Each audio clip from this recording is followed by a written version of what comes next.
ಒಂದೆಡೆ ಯಡಿಯೂರಪ್ಪನವರು ರಾಜಕೀಯವಾಗಿ ಸೇವೆ ಸಲ್ಲಿಸಿ 50 ವರ್ಷ ಆಯಿತು.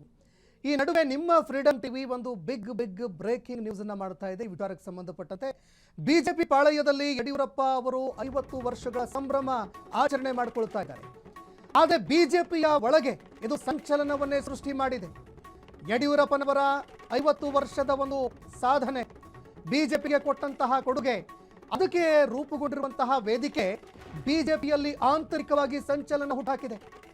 ಬಿಎಸ್ ಯಡಿಯೂರಪ್ಪ ಅವರ ಶಕ್ತಿ ಪ್ರದರ್ಶನಕ್ಕೆ ಪಕ್ಷದ ಒಳಗೆ ಕೇಳಿ ಬಂತ ಅಪಸ್ವರ. ವ್ಯಕ್ತಿ ಕೇಂದ್ರೀಕೃತ ಆಗಬಾರದು, ಪಕ್ಷ ಕೇಂದ್ರೀಕೃತ ಆಗಬೇಕು. ಈ ಸಮಾವೇಶ ಏನ್ ಮಾಡ್ತಾ ಇದ್ದಾರೆ, ಇದು ಯಡಿಯೂರಪ್ಪನವರ ವ್ಯಕ್ತಿ ಕೇಂದ್ರೀಕೃತ ಆಗಬಾರದು, ಪಕ್ಷ ಕೇಂದ್ರೀಕೃತ ಆಗಬೇಕು ಅನ್ನುವಂತಹ ಮಾತುಗಳು ಕೇಳಬರ್ತಾ ಇದೆ. ಯಡಿಯೂರಪ್ಪನವರ ರಾಜಕೀಯ ಜೀವನ ಸಾಕಷ್ಟು ಕೊಡುಗೆಗಳನ್ನು ಕೊಟ್ಟಿದ್ದಾರೆ. ಅದರ ನೆನಪಿಗೆ ಬೃಹತ್ ಸಮಾವೇಶಕ್ಕೆ ಸಿದ್ಧತೆಗಳು ನಡೀತಾ ಇದೆ. ಮೇ 2ನೇ ವಾರದಲ್ಲಿ ಸಮಾವೇಶ ನಡೆಸೋದಕ್ಕೆ ಬಿಎಸ್ ಯಡಿಯೂರಪ್ಪನವರ ತಂಡ ಪ್ಲಾನ್ ಮಾಡಿಕೊಳ್ತಾ ಇದೆ. ಕೇಂದ್ರ ಗೃಹ ಸಚಿವ ಅಮಿತ್ ಶಾ ಅವರ ಭೇಟಿಯ ಮೇಲೆ ಕಾರ್ಯಕ್ರಮದ ಭವಿಷ್ಯ ನಿಂತಿದೆ.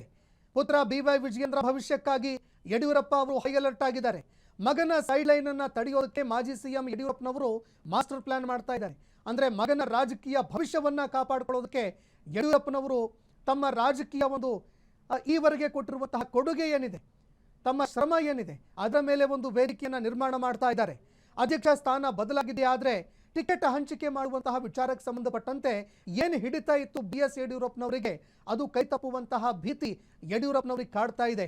ಪಕ್ಷದ ಮೇಲೆ ಯಡಿಯೂರಪ್ಪನವರಿಗೆ ಇರುವಂತಹ ಹಿಡಿತ ಕೈತಪ್ಪುವ ಭೀತಿ ಕಾಡ್ತಾ ಇದೆ. ಲಿಂಗಾಯತ ಮತ ಬ್ಯಾಂಕ್ ಅನ್ನು ಉಳಿಸ್ಕೊಳ್ಳೋದಕ್ಕೆ ಬಿಎಸ್ ಯಡಿಯೂರಪ್ಪನವರು ಈಗ ಕಸರತ್ತು ಮಾಡ್ತಾ ಇದ್ದಾರೆ. ಸಮಾವೇಶದ ಹೆಸರಿನಲ್ಲಿ ಲಿಂಗಾಯತರನ್ನ ಒಟ್ಟುಗೂಡೋದಕ್ಕೆ ಈಗ ಯಡಿಯೂರಪ್ಪನವರು ಮುಂದಾಗ್ತಾ ಇದ್ದಾರೆ. ಈ ಬಗ್ಗೆ ಮತ್ತಷ್ಟು ಮಾಹಿತಿ ಕೊಡ್ತಾರೆ ಪ್ರತಿನಿಧಿ ಮಾರುತಿ, ಫೋನ್ ಸಂಪರ್ಕದಲ್ಲಿ ಜಾಯ್ನ್ ಆಗಿದ್ದಾರೆ. ಮಾರುತಿ, ಒಂದೆಡೆ ಯಡಿಯೂರಪ್ಪನವರು ಪಕ್ಷ ಕಟ್ಟಬೇಕು, ಅದಕ್ಕೆ ನನ್ನ ರಾಜಕೀಯ ಒಂದು ಈವರೆಗೆ ಕೊಟ್ಟಿರುವಂತಹ ಕೊಡುಗೆ, ರಾಜಕೀಯ ಜೀವನವನ್ನ ಒಂದು ವೇದಿಕೆಯಾಗಿ ರೂಪಿಸಿ ಇಡೀ ಲಿಂಗಾಯತ ಸಮುದಾಯದ ಓಟುಗಳನ್ನು ಒಟ್ಟುಗೂಡಿಸಬೇಕು ಅಂತ ಪ್ರಯತ್ನ, ತಮ್ಮ ಮಗನ ರಾಜಕೀಯ ಭವಿಷ್ಯವನ್ನ ಭದ್ರಪಡಿಸಬೇಕು ಅನ್ನೋ ಪ್ರಯತ್ನ. ಆದರೆ ಈ ನಡುವೆ ಬಿಜೆಪಿಯಲ್ಲಿ ಯಾರು ಅಸಮಾಧಾನಿತರಿದ್ದಾರೆ, ಇದು ವ್ಯಕ್ತಿ ಕೇಂದ್ರೀಕೃತ ಆಗಬಾರದು ಅನ್ನುವಂತಹ ಒಂದು ವಿಚಾರವನ್ನ ಮುಂದೆ ಇಟ್ಟುಕೊಂಡು ಯಡಿಯೂರಪ್ಪನವರನ್ನ ಎಲ್ಲೋ ಒಂದು ಕಡೆ ಸೈಡ್ ಲೈನ್ ಮಾಡೋದಕ್ಕೆ ಪ್ರಯತ್ನ ನಡೀತಾ ಇದೆ ಅನ್ನುವಂಥದ್ದು ಕೂಡ ಸ್ಪಷ್ಟವಾಗಿ ಗೋಚರವಾಗ್ತಾ ಇದೆ. ಏನ್ ನಡೀತಾ ಇದೆ ಬಿಜೆಪಿಯಲ್ಲಿ, ಈ ಬಗ್ಗೆ ಮತ್ತಷ್ಟು ಮಾಹಿತಿ ಕೊಡೋದಾದ್ರೆ?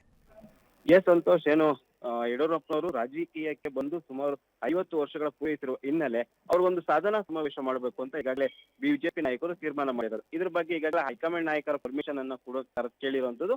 ಅಮಿತ್ ಶಾ ಅವರು ಕೂಡ ಅದೇ ಕಾರ್ಯಕ್ರಮಕ್ಕೆ ಬರ್ತೀನಿ ಅಂತ ಕೂಡ ಭರವಸೆಯನ್ನ ನೀಡಿದ್ರು. ಅಂದ್ರೆ ಯಡಿಯೂರಪ್ಪರು ತಮ್ಮ ವರ್ಚಸ್ಸಿನ ಮೂಲಕ ಮಗನನ್ನ ಮತ್ತಷ್ಟು ಹೇಳಿಕೆ ಕೊಡಲು ಪ್ರಯತ್ನವನ್ನ ಈ ಸಮಾವೇಶದ ಮೂಲಕ ಮಾಡ್ತಾ ಇರುವಂತದ್ದು. ಅಂದ್ರೆ ಮೇ ತಿಂಗಳಲ್ಲಿ ಬಾಗಲಕೋಟೆ ಚಿತ್ರದುರ್ಗದಲ್ಲಿ ಈ ಸಮಾವೇಶವನ್ನ ಮಾಡಲು ಈಗಾಗಲೇ ನಿರ್ಧಾರ ಮಾಡಿರುವಂತದ್ದು. ಯಾಕೆಂದ್ರೆ ಆ ಕಡೆ ಭಾಗದಲ್ಲಿ ಒಂದು ರೀತಿಯಾದಂತಹ ವರ್ಚಸ್ಸು ಕೂಡ, ಪಕ್ಷದ ವರ್ಚಸ್ಸು ಕೂಡ ಹೆಚ್ಚಾಗುತ್ತೆ, ಅದೇ ರೀತಿ ಮಗನ ವರ್ಚಸ್ಸು ಕೂಡ ಹೆಚ್ಚಾಗುತ್ತೆ. ಯಾಕೆಂದ್ರೆ ಇತ್ತೀಚಿನ ದಿನಗಳಲ್ಲಿ ರಾಜ್ಯಾಧ್ಯಕ್ಷರ ಬದಲಾವಣೆ ಬಗ್ಗೆ ಸಾಕಷ್ಟು ಚರ್ಚೆ ಆಗ್ತಿತ್ತು. ಅಂದ್ರೆ ಚುನಾವಣೆ ಹತ್ತಿರ ಬರುತ್ತಿದ್ದಂತೆ ಹೊಸ ರಾಜ್ಯಾಧ್ಯಕ್ಷರ ಆಯ್ಕೆ ಆಗುತ್ತೆ ಎಂಬ ಬಗ್ಗೆ ಚರ್ಚೆ ಕೂಡ ಬಿಜೆಪಿ ದೊಡ್ಡ ಮಟ್ಟದಲ್ಲಿ ಚರ್ಚೆ ಆಯ್ತು. ಅದು ಎಲ್ಲವಕ್ಕೂ ಬ್ರೇಕ್ ಹಾಕ್ಬೇಕು ಮತ್ತು ರಾಜ್ಯಾಧ್ಯಕ್ಷರಾಗಿ ಬಿವೈ ವಿಜಯೇಂದ್ರ ಮುಂದುವರಿಬೇಕು ಅಂತ ಈ ರೀತಿಯಾದಂತಹ ಒಂದು ದೊಡ್ಡ ಸಮಾವೇಶನ ಮಾಡ್ಬೇಕನ್ನೋ ದೃಷ್ಟಿಯಿಂದ ಯಡಿಯೂರಪ್ಪನವರು ಈ ಸಮಾವೇಶಕ್ಕೆ ಮುಂದಾಗಿರೋದಂದ್ರೆ, ಈ ಹಿಂದೆ ಏನು ಕಾಂಗ್ರೆಸ್ ಅಧಿಕಾರಕ್ಕೆ ಬರುವ ಮುನ್ನ ಸಿದ್ದರಾಮಯ್ಯ ಯಾವ ರೀತಿ ದೊಡ್ಡ ಮಟ್ಟದಲ್ಲಿ ಮಾಡಿದ್ರು, ಅದೇ ರೀತಿ ಮುಂದಿನ ಚುನಾವಣೆಗಳ ದೃಷ್ಟಿಯಿಂದ ಆಗಿರ್ಬೋದು, ಸ್ಥಳೀಯ ಮಟ್ಟದ ಚುನಾವಣೆ ಆಗಿರ್ಬೋದು ಮತ್ತು ಜಿಟಿ ಎಲೆಕ್ಷನ್ ದೃಷ್ಟಿಯಿಂದ ಈ ಸಮಾವೇಶವನ್ನ ಮಾಡಲು ಬಿಜೆಪಿ ನಾಯಕರು ತಯಾರಿಯನ್ನ ನಡೆಸಿರುವಂತದ್ದು. ನಿನ್ನೆ ಇದಕ್ಕೆ ಸಂಬಂಧಪಟ್ಟಂತೆ ಮೀಟಿಂಗ್ ಅನ್ನ ನಡೆಸಿತು. ಈ ಮೀಟಿಂಗ್ ಅಲ್ಲಿ ಸಾಕಷ್ಟು ನಾಯಕರು, ಅಂದ್ರೆ ವಿಜಯೇಂದ್ರ ಆಗಿರ್ಬೋದು, ಅಶೋಕ್ ಚೆಲ್ವಾದ್, ಈ ರೀತಿಯಾದಂತ ಎಲ್ಲಾ ನಾಯಕರು ಕೂಡ ಭಾಗಿಯಾಗಿದ್ರು. ಇದರಿಂದ ಕೆಲ ಏನು ಬಿಜೆಪಿಯಲ್ಲಿ ಕೂಡ ಅಸಮಾಧಾನ ಕೂಡ ಇದ್ದಿರುವಂತದ್ದು. ಯಾಕೆಂದ್ರೆ ಕೇವಲ ಇದು ಪಕ್ಷದ ವರ್ಚಸ್ಸಿಗೆ ನಡೀತಾ ಇರುವಂತಹ ಕಾರ್ಯಕ್ರಮ ಅಲ್ಲ, ತಮ್ಮ ಮಗನ ವರ್ಚಸ್ಸನ್ನು ಹೆಚ್ಚಿಸಲು ಕೂಡ ನಡೀತಾ ಇರುವಂತಹ ಒಂದು ಸಮಾವೇಶ ಆಗಿದೆ ಅಂತ ಕೂಡ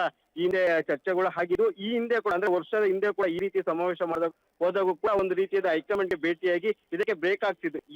ಈಗಲೂ ಕೂಡ ತಮ್ಮ ಮಗನ ವರ್ಚಸ್ಸನ್ನು ಹೆಚ್ಚಿಸಲು ಸಭೆಯನ್ನ ಮಾಡ್ತಿದ್ದಾರೆ, ಅಂದ್ರೆ ಸಮಾವೇಶನ ಮಾಡ್ತಿದ್ದಾರೆ ಅಂತ ಕೆಲ ಬಿಜೆಪಿ ಪಕ್ಷದಲ್ಲೇ ಕೆಲ ನಾಯಕರು ಕೂಡ ಮಾತನಾಡ್ಕೊಳ್ತಾ ಇರೋದು. ಇದಕ್ಕೆ ಸಂಬಂಧಪಟ್ಟಂತ ಹೈಕಮಾಂಡ್ ನಾಯಕರನ್ನ ಭೇಟಿಯಾಗಿ ಇದು ಕೇವಲ ವ್ಯಕ್ತಿಯ ಸಮಾವೇಶ ಆಗ್ಬಾರ್ದು, ಒಂದು ಪಕ್ಷದ ಸಮಾವೇಶ ಆಗ್ಬೇಕು. ಆ ನಿಟ್ಟಿನಲ್ಲಿ ಮಾಡಿದ್ರೆ ಮಾತ್ರ ಪಕ್ಷಕ್ಕೆ ಏಳಿಗೆ ಮತ್ತು ನಾವು ಮುಂದಿನ ಚುನಾವಣೆಯಲ್ಲಿ ಗೆಲ್ಲುವಲ್ಲೂ ಕೂಡ ಸಾಧ್ಯ ಆಗುತ್ತೆ. ಕೇವಲ ವ್ಯಕ್ತಿಗೆ ಮಾಡಿದ್ದೆ ಆದರೆ ಅದು ಕೇವಲ ಒಬ್ಬ ವ್ಯಕ್ತಿಯ ವರ್ಚಸ್ಸು ಹೆಚ್ಚುತ್ತೆ ಮತ್ತು ಅವರ ಪ್ರಾಬಲ್ಯ ಕೂಡ ಹೆಚ್ಚಾಗುತ್ತೆ. ಅದರ ದೃಷ್ಟಿಯಿಂದ ಪಕ್ಷದ ಕಾರ್ಯಕ್ರಮ ಮಾಡಿ ಅಂತ ಹೇಳಿ ಹೈಕಮಾಂಡ್ ಕೂಡ ಒತ್ತಾಯ ಮಾಡಲು ಈಗಾಗಲೇ ಏನು ಅತೃಪ್ತ ನಾಯಕರು ಇದ್ದಾರೆ ಅವರು ಕೂಡ ಮತ್ತು ತಟಸ್ಥ ನಾಯಕರು ಬಿಜೆಪಿಯಲ್ಲಿ ಏನಿದ್ದಾರೆ ಅವರು ಕೂಡ ಒಂದು ರೀತಿಯಾದ ಚಿಂತನೆಯನ್ನ ನಡೆಸಿರುವಂತದ್ದು. ಸಂತೋಷ್, ಧನ್ಯವಾದಗಳು ಮಾರುತಿ ನಿಮ್ಮೆಲ್ಲ ಮಾಹಿತಿಗೆ.